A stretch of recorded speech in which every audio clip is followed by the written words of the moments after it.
svajonių sporto sostinė. Taip kad jauniems sportininkams norėčiau palinkėti sėkmės ateinančiuose startuose ir taip pat jūs didžiuokitės savo miestu. Viešąją įstaigą Sveikas miestas. Kviečiame direktorių Mantą Paulauską.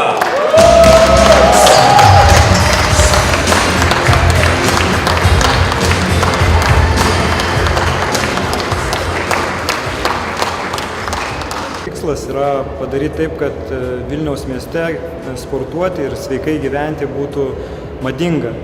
Ir mūsų Sveiko miesto komanda labai stipriai dirba tą linkme ir jau 3 metus iš eilės darome įvairiausius renginius, dirbame su sporto klubais, organizuojame nemokamas treniruotės ir visokiais būdais kviečiame žmonės tiesiog prisijungti prie mūsų, sportuoti, judėti ir stengtis gyventi sveikai.